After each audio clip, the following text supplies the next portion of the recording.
Terror country Pakistan एक बार फिर बेनकाब हो गया है। सूत्रों से खबर है कि बांग्लादेश में हिंदुओं की टारगेट किलिंग के पीछे आईएसआई की साजिश है। आसिम मुनीर के जिहादी प्लान का पर्दाफाश हो गया है। उस्मान हादी की हत्या के बाद जारी हिंसा के पीछे भी मुनीर का दिमाग ही था, यह भी बड़ी बात सामने आ चुकी है। और ढाका में अपने हाई कमीशन में एक ढाका सेल नाम का एक खास विंग बनाया गया। आपको बता दें, इस यूनिट का हेड एक ब्रिगेडियर है, जबकि इसमें एक कर्नल, एक मेजर और दूसरे मिलिट्री अफसर भी हैं। ये सभी नकली पहचान के साथ बांग्लादेश आए थे। आईएसआई के इसी सेल ने द डेली स्टार और प्रोथोम ओलो के दफ्तरों पर हाल के हमलों के पीछे अहम भूमिका निभाई थी। सूत्रों की माने तो आईएसआई की ढाका सेल ने दर्जनों संस्थानों और लोगों की एक लिस्ट तैयार कर ली है और इन्हें भारत का गुलाम बताकर खत्म करने की साजिश भी रची गई है। लेकिन आईएसआई का ढाका सेल किस तरीके से काम कर रहा है और पाकिस्तान कैसे बेनकाब हुआ, खबर इस पर क्या है।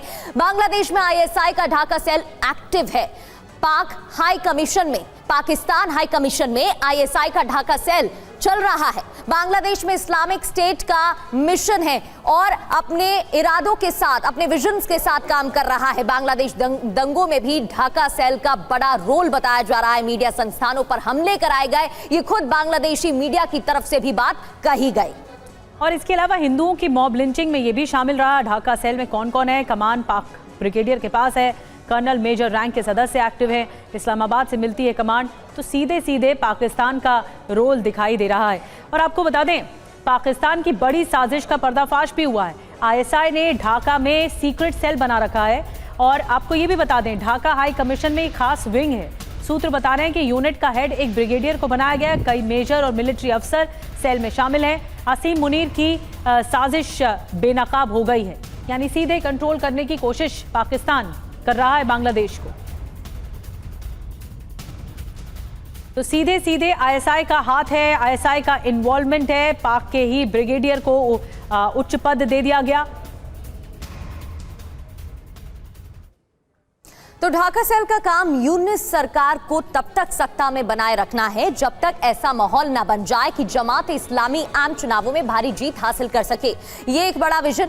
मुनीर की साजिश का पर्दाफाश ऐसे हुआ कि ढाका सेल यहां पर चल रहा है और अपने मकसद को लेकर, मकसद क्या कि जमात इस्लामी को सत्ता दिलाना है, चुनाव तक यूनिस को बनाए रखना, इस्लामिक स्टेट का माहौल बनाना, कट्टर जमात के जरिए सत्ता पर कंट्रोल हासिल करना भी एक बड़ा मकसद है। ढाका सेल पर कितने पैसे खर्च हुए, अब ये भी समझ लेते हैं।